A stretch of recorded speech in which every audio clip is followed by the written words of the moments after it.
Hey everybody, um, I am Sarah Paris. I just wanted to kind of give you guys a look into the world of microblading in a real sense, and to walk you through the process, journey you through. If you're interested in microblading at all, which a lot of us are, especially those of us who overplucked in the 90s, um, you know, I wanted to kind of eliminate some of the smoke screens that are floating around on YouTube videos, and the beauty industry itself is just saturated with this idea of perfection and youth, and people are spending unbelievable amounts of money um, trying to obtain something that they're never going to obtain. Um, or if they do, it's going to cost them everything essentially. And I don't want that to happen. So I'm kind of a person, even though I'm in this industry right now, I kind of want to remove that facade, unrealistic expectations, so that you don't go down these roads and journey down these roads that are just going to cause you to have a false sense of self-worth, a false sense of what you're going to get through spending exorbitant amounts of money, and so that you don't feel frustrated in the end, and you don't feel like just throwing up your hands and saying, never mind, I'm not going to do this. Microblading is a semi-permanent tattooing. It helps define the brow. It gives it, especially as for mature women, that's really where my passion is to help women who are mature and to have all these things going on in their life to enrich and to help the process of just getting ready, taking one less thing from their plates so that they can do the things that they enjoy, or that they have to do, or that they are passionate about doing. Giving them that gift of having brows that they are maintained and they don't have to worry about that, at least. But the things that we're seeing out in the world, the way that the whole industry is being advertised, is so different than what actually is going on. And one of those things being like brow mapping. I mean, it's so incredibly funny to me how many lines are on a person's face. It looks like the Terminator or something. It's just all of these lines, and then they put concealer around, white concealer, and it looks beautiful. I mean, it's just like, it's all for show. And of course, we want to have that look. We want to be able to have such perfect brows that are so intricately designed and done for us. But the reality is that our face is not completely symmetrical on both sides. And if we take one side of the face and we carbon copy it to the other side of the face, carbon copy it, I mean like completely copying from side to side, it's gonna look a little odd. Our brows are not made to be identical. They're made to be cousins or sisters or whatever that is. So anyway, I kind of feel like, when Jesus overturned the tables in the temple, okay, and he said, this isn't what's supposed to be going on here, buying and selling. This is a place to worship. Our bodies are essentially a new temple. If you understand theology and Christianity, Catholicism at all, you'll understand what I'm talking about. So our bodies are perfect, even if they're flawed. In fact, when they're flawed, through childbirth are getting older, and that work and that beauty and that love that we put into our livelihood and our family's livelihood and bringing things to the table as women do. If men are the priests, you know, we are that place, that altar where the ordinary becomes extraordinary. And so that's woman. And I think that we need to see the beauty that we hold and value that, because a lot of this stuff diminishes our value and self-worth in the beauty industry. So I kind of wanted to come in and, you know, as a fine artist, I thought this is a good thing. You know, I've lost my brows. They're very sparse. I overplucked. They're thinning. And so I would like to have something where I don't wake up in the morning and scare the person beside me because all of a sudden I am browless. I don't want to go into the mirror because I can't see, I can't hear as well as I used to. And look in the mirror and have to try to get these brows on exactly right each and every morning. That's exhausting. So I'd like to lessen the load for you. I know that's why I kind of started this journey anyway. I'm a fine artist. I thought this was going to be an easy gig. You know, I can do this. And so 2 years later, after taking different courses and working in the field, I realized this is actually kind of a big undertaking. This isn't as easy as it looks, you know.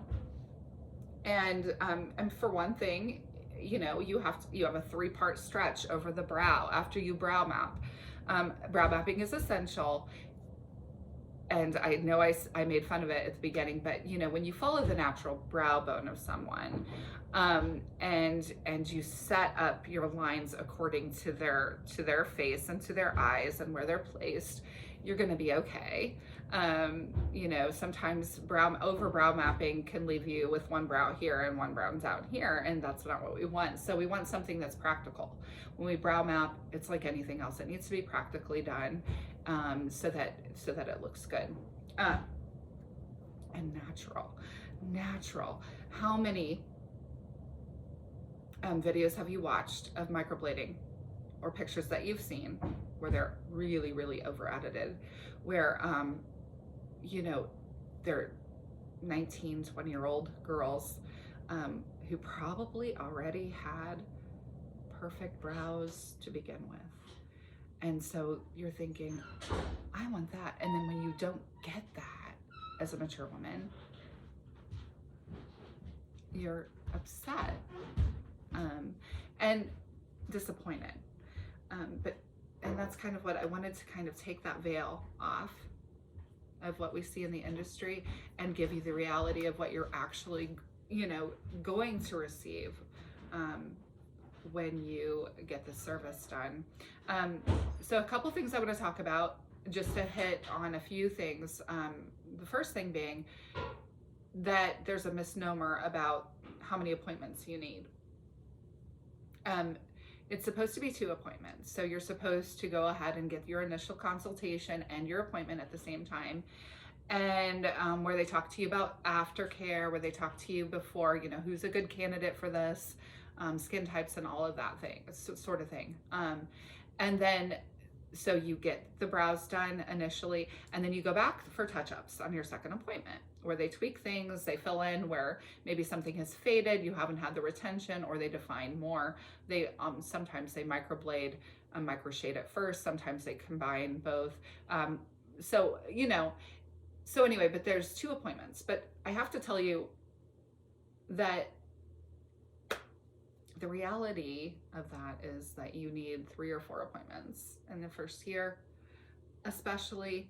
And then down the road, you're going to need help as well, because your skin is an organ.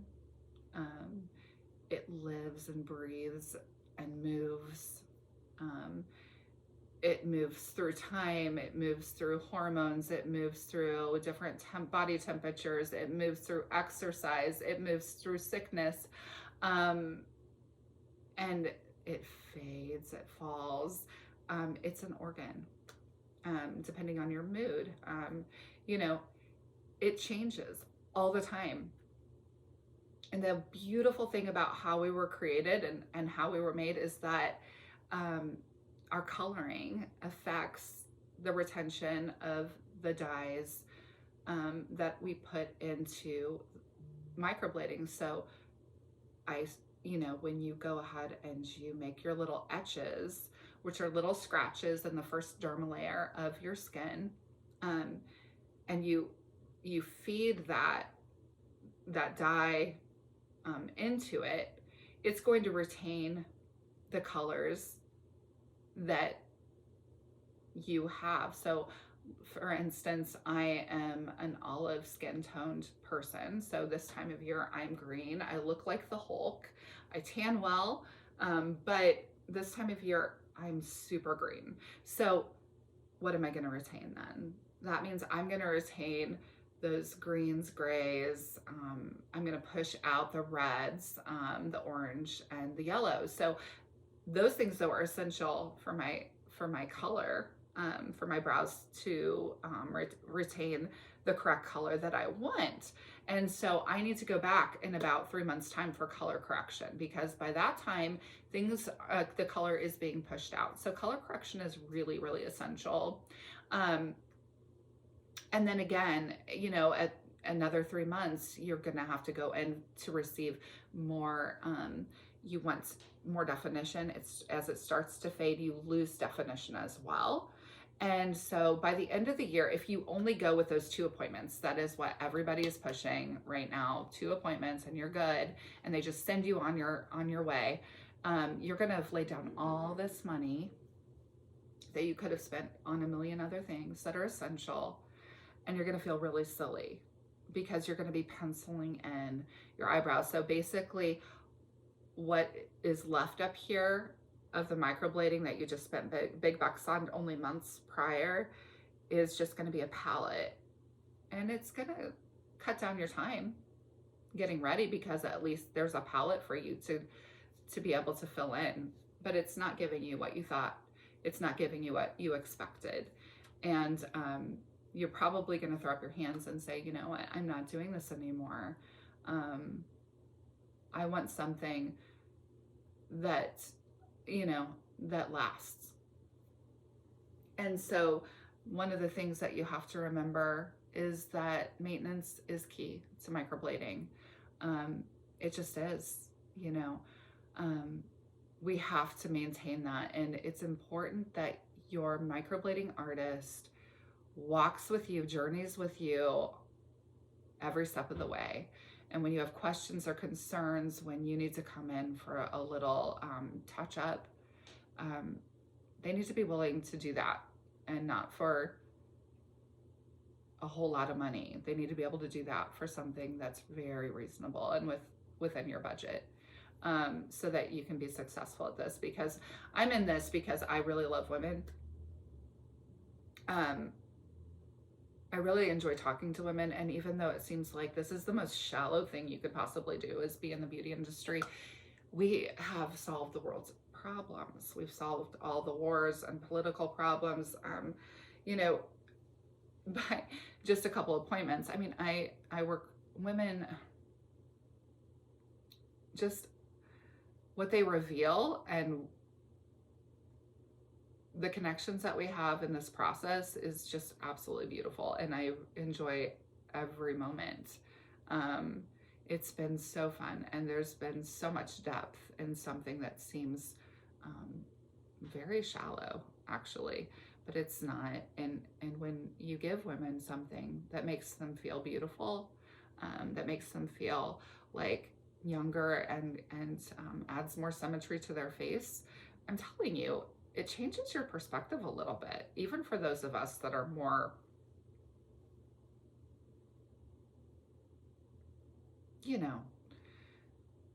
that want to be natural and want to age gracefully, and reject some of these ideas and notions that we have to be perfect and look like we're 19 years old, because every scar means something and is beautiful. Every line is essential. And